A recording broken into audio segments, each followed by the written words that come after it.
Menjelang Lebaran, kita masih bertemu.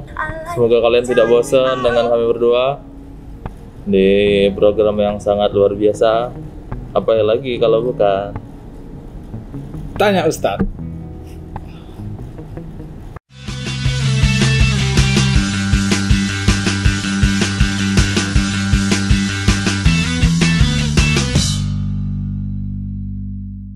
Aduh, bagaimana puasa selama 27 hari ya?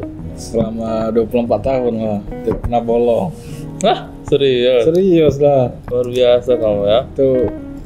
Dari umur 1 tahun kamu sudah puasa. udah puasa full ya? Gak bisa makan. Gak ada duit. Seperti tahun ini contohnya kita berpuasa. Menghemat gaji bulan Februari. Karena Maret, April, Mei belum dibayar. Bagaimana Anda puasa tidak? Insya Allah Puasa kali ini ditemani oleh anak ya? Ya. Berapa bulan umurnya Pak? Baru 43 hari ya. Oh, sebulan lebih ya. Belum Berarti dia lahir sebelum puasa ya? Belum puasa ya. Jadi terima kasih ganti-ganti sudah menyaksikan pemberitaan Tak Wapo. Tuh. Dari tahun lalu kita bertemu. Ini Iya. juga masih diberi kesempatan untuk bertemu juga. Sepertinya kita tidak akan bertemu lagi ya. Insya Allah ya. Semoga doakan kami mendapatkan hal-hal yang baru dan lebih diridai Allah. Iya, betul, lebih berkah ya. Berkah gitu ya. Jadi untuk di segmen awal ini ada berita dari Oke, ini kali ini kita ke Tanjung Jabung Barat. Nah, ini dapat tuh. Kota Kaltungkal kali ini dihebohkan oleh seorang pria yang meninggal dunia tiba-tiba. mendadak. Tiba-tiba. Jadi itu langsung dievakuasi oleh tim medis. Untuk lebih jelasnya nih beritanya untuk Anda. Kamis 14 Mei sore warga Kuala Tungkal dihebohkan dengan adanya sekok lelaki parubaya mendadak meninggal dunia di tepi jalan, tepatnya di kawasan Jalan Asia Pasar, Kuala Tungkal. Di tengah pandemi virus corona saat itu tidak ada warga yang berani menolong korban. Warga khawatir jika korban terjangkit virus corona. Berita adanya warga yang meninggal dunia dengan cepat viral di media sosial. Kapolres Tanjung Jabung Barat AKBP Guntur Saputro turun langsung ke lokasi. Tenaga medis menggunakan alat pelindung diri lengkap diterjunkan untuk mengevakuasi jenazah. Petugas juga melakukan penyemprotan disinfektan di lokasi kejadian dan sepeda motor korban. Kapolres Tanjung Jabung Barat AKBP Guntur menjelaskan, korban diketahui bernama Misdi berumur 60 tahun warga Kecamatan Pangabuan. Tidak ada tanda kekerasan di tubuh korban. Korban diduga meninggal dunia karena sakit yang dideritanya. Selain itu, dari pantauan CCTV milik warga sekitar dan keterangan saksi di TKP, sebelum meninggal, korban sempat terjatuh dari motor. Usai dilakukan evakuasi oleh tim medis, tim petir dari Polres Tanjung Barat menghubungi kerabat terdekat korban. Selanjutnya korban diserahkan kepada keluarga untuk dimakamkan. 15 kita dapat informasi ada seseorang yang tergeletak di jalan juga karena sakit dan langsung kita datangi beserta tim medis dan tim dengan rekaman api yang ada. Karena informasi yang kita dapatkan yang sudah dalam keadaan meninggal dunia. Namun warga sekitar merasa khawatir dengan situasi pandemi COVID ini kan, melihat korban yang tiba-tiba meninggal mendadak, sehingga mereka khawatir mengevakuasi. Kita bersama tim medis tugas sudah lagi TKP dan mengevakuasi korban ke rumah. Surya Kurniawan, Jack TV, ngabari. Ini tidak ada yang mau menolong di pinggir jalan. Karena untuk masyarakat sendiri takut ya. Betul. Takut karena sekarang wabah corona semakin menjadi-jadi, jadi mungkin mencegah juga. Cuman mirisnya kalau udah kayak gini ada yang tidak terkena pun, akhirnya tidak mau apa ya, masyarakat juga takut juga mau nolong gitu. Emang apa nih pikirannya negatif jadinya ya. Betul ya. Karena ditutupi oleh rasa takut tadi. Jadi untuk masyarakat mungkin kalau untuk hal seperti itu langsung saja bertindak cepat dengan menghubungi rumah sakit terdekat. Gitu ya. Jangan lama-lama ya. Jangan lama-lama, kasihan. Kita nggak tahu juga, kan kita belum tahu. Meskipun di setiap kabupaten kota sekarang sudah memiliki pasien positif, tapi Iya. kita nggak tahu. Yang penting kalau ada masyarakat yang seperti itu, kejadian seperti itu lagi, segera hubungi rumah sakit atau posko berwajib, kesehatan ya. terdekat ya. Betul sekali. Semoga kejadian ini tidak terulang kembali dan kita doakan untuk almarhum diterima sisi Allah ya. Nih, Lanjut ke berita kedua. nah kedua ini kita ke Muaro Jambi. Ini kali ini ada warga yang menolak pemakaman dari kemarin itu ada pasien yang meninggal ya, meskipun masih berstatus ODP, ODP tapi tetap ditolak. Waduh, ini kejam sekali dunia ya. ya. Ya. Untuk lebih jelasnya ini beritanya untuk Anda. Kamis 14 Mei sore warga desa Simpang Limo, Kecamatan Jambi luar kota Kabupaten Muaro Jambi, menolak adanya pasien terduga terpapar virus corona yang akan dimakamkan di wilayah Orangko. Padahal pasien yang akan dimakamkan tersebut merupakan warga asli desa Simpang Limo. Pasien Iko berinisial M, laki-laki berumur 53 tahun. Sebelumnya pasien Niko dirawat dan meninggal dunia di RSUD Raden Matahir Jambi. Akhirnya jenazah dimakamkan oleh tim gugus tugas penanganan COVID-19 Muaro Jambi di lahan milik pemerintah Kabupaten Muaro Jambi di RT 09 Desa Bukit Baling, Kecamatan Sekernan. Namun di Bukit Baling pemakaman kembali mendapat penolakan dari warga setempat.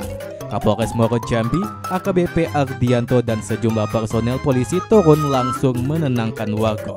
Kapolres menyebut pemakaman pasien telah mengikuti standar operation prosedur dari pusat terkait pemakaman pasien virus corona, sehingga setelah dimakamkan tidak bisa menyebarkan virus lagi. Setelah melalui mediasi alot, akhirnya warga memperbolehkan pemakaman di lahan milik pemerintah Kabupaten Muaro Jambi. Wakil Ketua Gugus Tugas Penanganan COVID-19 Muaro Jambi M. Fadil Arif menyayangkan adanya sikap warga yang menolak pemakaman pasien. Padahal pasien tersebut belum diketahui secara pasti apakah positif virus corona karena masih berstatus orang dalam pemantauan. Pasien baru sebentar masuk rumah sakit Raden Matahir Jambi dan belum sempat dirawat berhari-hari. Jadi pasien belum dikategorikan PDP namun naasnya sudah meninggal dunia. Selain itu pasien juga belum dilakukan uji swab. Namun karena masa pandemi virus corona, pemakaman F harus sesuai dengan protap COVID-19. Kita siapkan untuk COVID-19 ini kan, jadi sudah kita siapkan. Tapi ini juga belum tahu positif ya. Tapi karena suspek, kecurigaan dan lebih pada untuk keamanan, ya kita melakukan protokol COVID-19. Kalau dikatakan dirawat ada sempat lah proses sebentar kan, sebentar ada potensi, kemudian ya enggak, dan sekarang kita minta masyarakat jangan suzon, teruslah berprasangka baik, berpikir positif, bahwa apapun yang terjadi itu sudah takdir, bukan suatu hal yang aib kan. Tadi sempat ada sedikit penolakan, tapi kita coba mediasi dan kita akan tegas. Novia Putri Sancaya, Cek TV Ngabari. Nah, kembali lagi di acara Iko Berita Tak apa-apa. Tausiah Ramadan. Dan Lebaran tahun ini mungkin sedikit berbeda dari tahun-tahun yang lalu ya. Bukan sedikit sih, amat berbeda. Apa ada sholat Id? Sholat Id ada, tapi dianjurkan untuk dilakukan di rumah bersama Maksudnya keluarga saja. seperti kemarin tuh kan beramai Tidak di ada. lapangan. Ada beberapa lokasi yang masih buka sih sebenarnya, tapi nggak tahu juga. Tapi kalau untuk anjuran dari pemerintah untuk bisa melaksanakan sholatnya sendiri di rumah. Oh gitu. Tapi pemerintah baru-baru ini mengadakan konser. Konser kan di salah satu studio. Oh, Udah gitu secara virtual juga. alhamdulillah. Jadi kita tinggalkan. Semoga masyarakat juga selalu stay safe. Harus ikutin apapun dari himbauan dari pemerintah ya. Amin. Berita kedua, Kali ini berita kita pertama di ke Kabupaten Flower. Oh, Bungo. Kali ini ada dua desa di Dua Bungo desa, itu yang bentrok akibat status media sosial. Iya. Jadi satu rumah dan belasan motor itu dipanggang. Nah, satu lagi warga ditembak ya. Nah, ini kejadian yang cukup membuat kita miris ya. Untuk lebih jelasnya ini beritanya untuk Anda.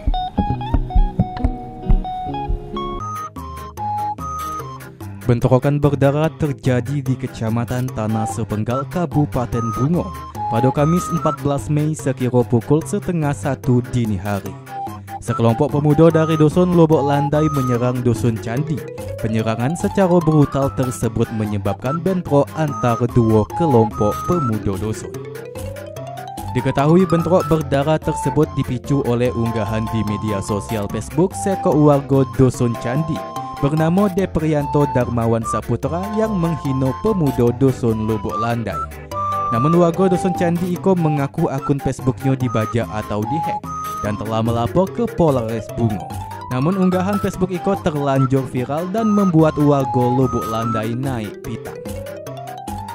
Orangko merencanakan aksi penyerangan dan mencari oknum pemuda Dusun Candi tersebut dengan mengumpulkan massa lebih kurang 50 orang.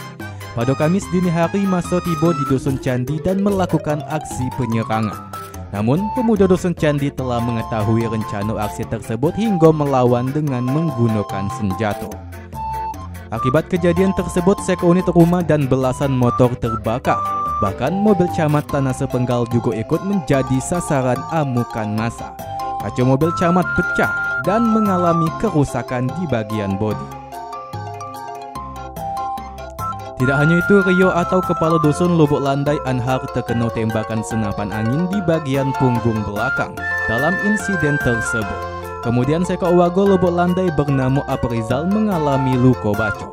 Pihak kepolisian Polres bersama Kodim 0416 Bungo Tebo langsung ke TKP untuk mengamankan ke lokasi guna meredam aksi massa kedua belah pihak. Pemerintah Kabupaten Bungo langsung mengadakan mediasi terhadap kedua belah pihak. Namun pihak dari Dusun Lobok Landai tidak menghadiri mediasi. Maksudnya Pak Sista 1 telah menyampaikan beberapa kondisi dan sekaligus menemukan beberapa opsi langkah yang dilakukan. Maksudnya penyesuaian ini adalah diselesaikan melalui lembaga kabupaten. Lembaga kabupaten telah menyediakan waktu yang insya akan diserahkan pada tanggal 16 hari Sabtu jatuhnya tanggal 5 ini jam 9 pagi sampai selesai. Kalau sampai selesai itu beda kata sama tuntas pada hari itu. Kalau sayangnya kalau untuk misalkan dua belah pihak kan mestinya harus ada bermacam opsi kita lakukan. Ternyata pihak dari bulan lain mungkin kita berpikir titik saja. Kamu apakah masih untuk nenek mama dulu? Ilham, Jack TV, Ngabar. Nah itu dia luar biasa. Ini terinspirasi dari PUBG ya. Bakar-bakar mobil, tembak menembak, luar biasa. Ini sebenarnya sudah ada beberapa kayak pemicunya sebelum kejadian itu sudah ada percikan. Cuman ini menjadi klimaksnya untuk menjadi percikan. Karena ada pepatah yang mengatakan mulutmu harimaumu. Sekarang sudah diganti. Iya. Status jarimu harimau. Jadi untuk masyarakat juga harusnya lebih lebih tidak menganggap apapun yang di media sosial itu selalu dengan hati, menanggapinya dengan hati ya. Mungkin juga untuk masyarakat yang ingin membuat caption atau segala macamnya juga harus dipikirkan status caption ya, status harus lebih dipikirkan karena juga takutnya menyinggung orang atau segala macamnya. Kalaupun memang sudah tidak tahan lagi, mending ambil wudhu, berdoa, laporan dengan Allah. Usah di sosial media. Lanjut berita kedua. Lanjut kita ke Kabupaten Tanjab Timur kali ini dari Garagai. Kayak nama ular. Gelar protes 6 jam. Kali ini ada pedagang dari kota Jambi tetap ditolak untuk masuk ke Kabupaten Tanjab Timur. Betul sekali. Untuk lebih jelasnya dia bertanya untuk Anda.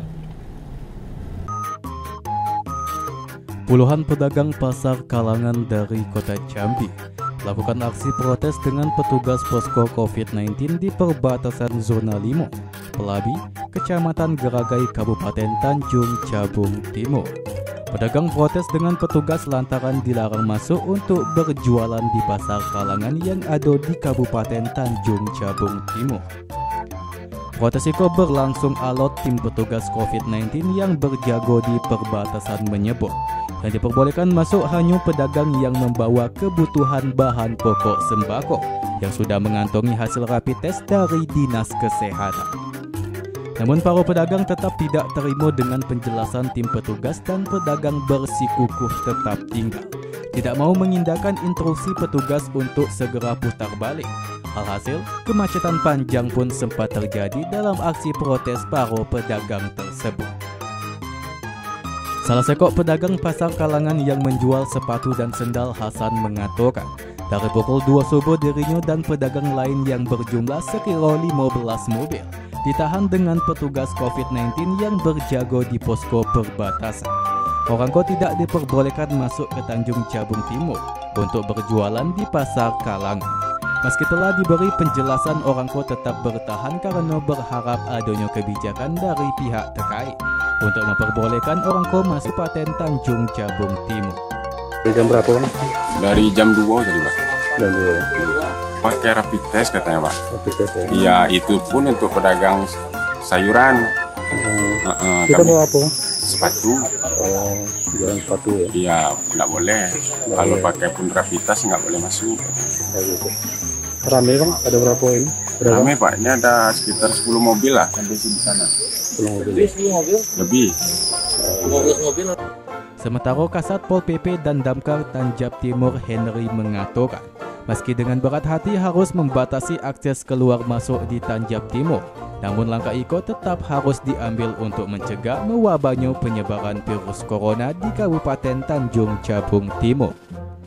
Menurutnya, aksi protes pedagang pasar Kalangan Iko sudah beberapa kali terjadi dan Pemkab juga sebelumnya telah melakukan perundingan dengan para pedagang.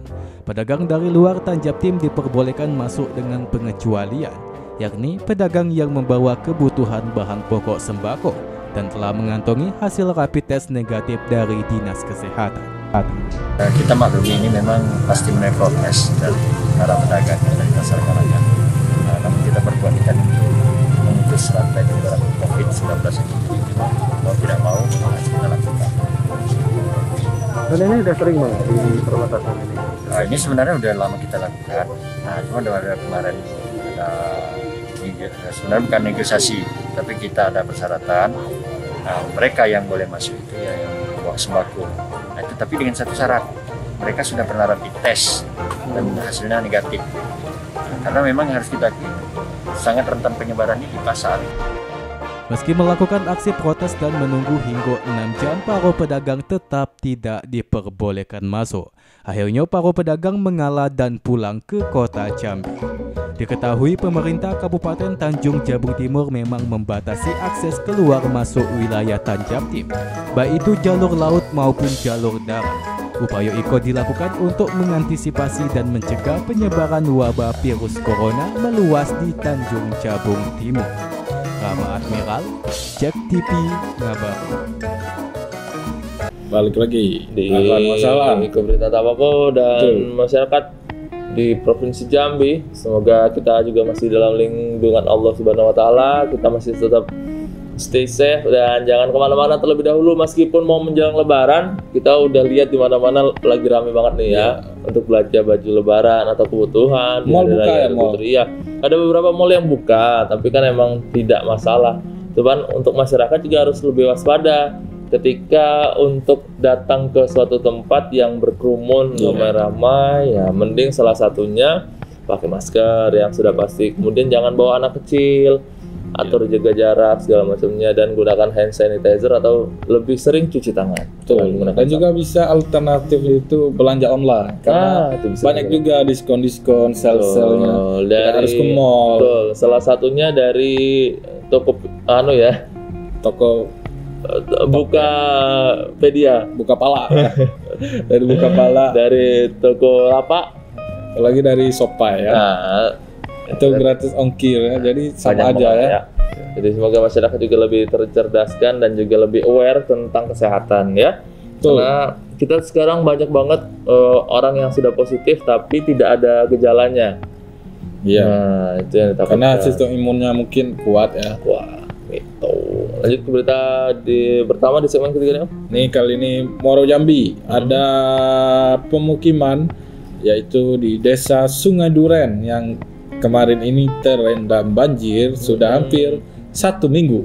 Nah, itu dia. Akibat hujan deras ya. Ya. Ini dia beritanya.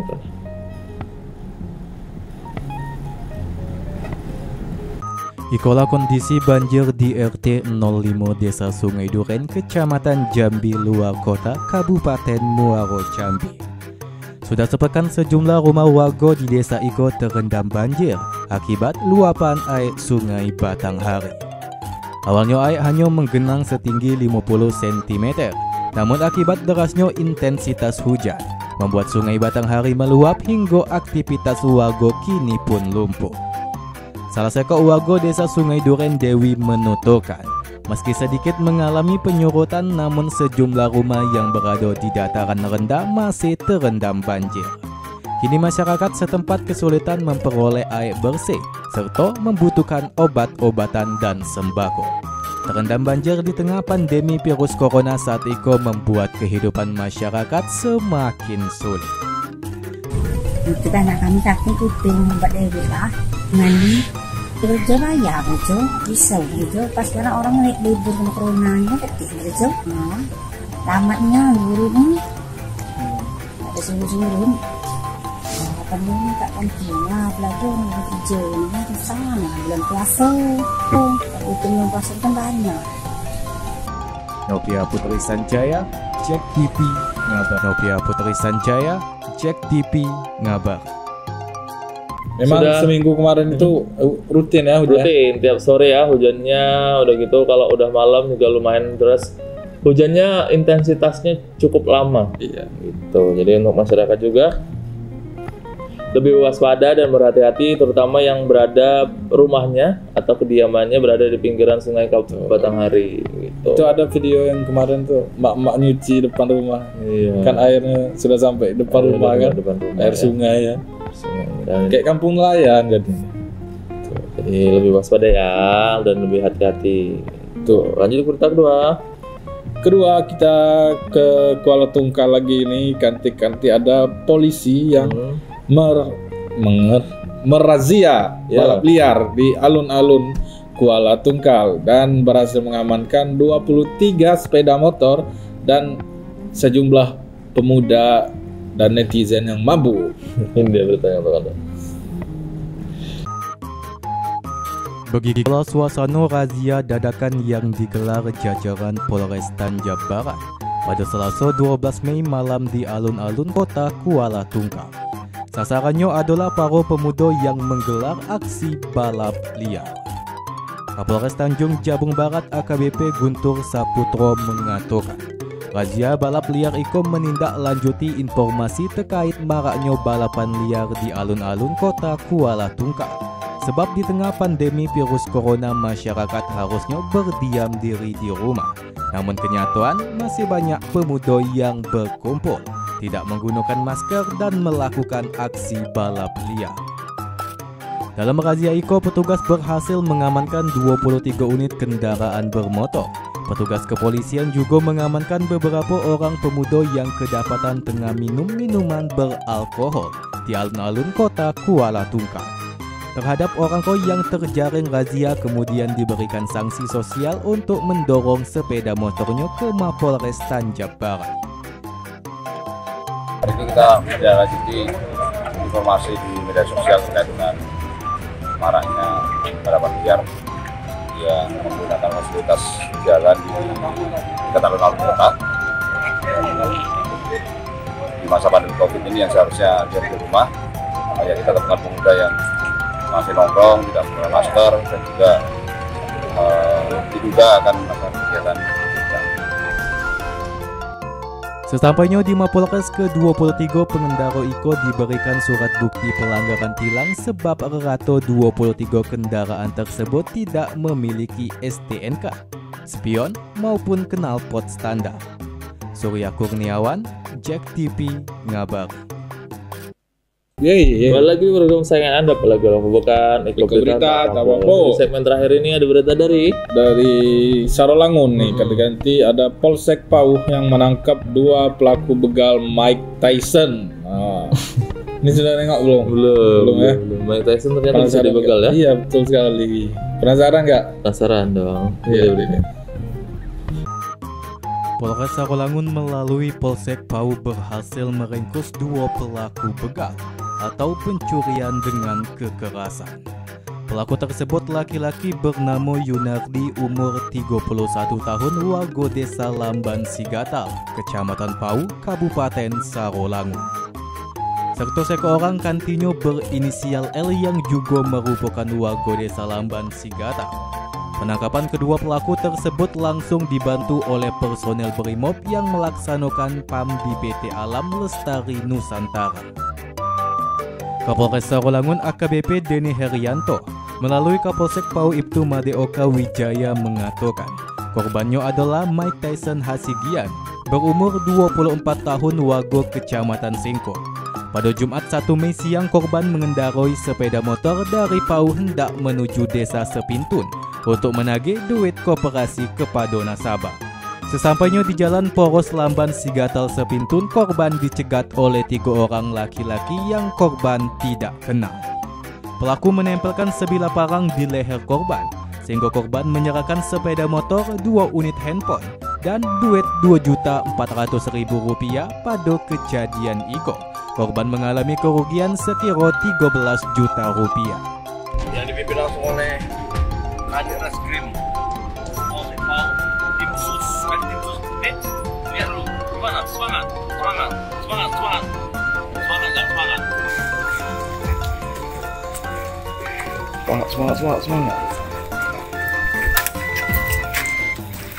Jauh. Atas laporan korban, polisi mengamankan kedua terduga pelaku. Selanjutnya, kedua pelaku dibawa ke Polsek Pauh untuk dilakukan pemeriksaan lebih lanjut. Sementara untuk sekok pelaku lainnya masih dalam pengejaran. Slamet Riyadi, Jack TV, ngabar. Dah loh, kok bisa ya Mike Tyson-nya?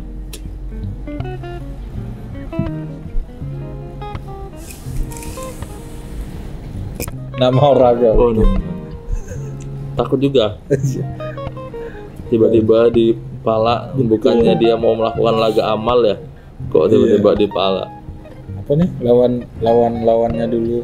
Ya, melawan lawannya dulu. Mike Tyson laga amal. Evander Holyfield. Siapa? Kau hafal ya? Pelaku.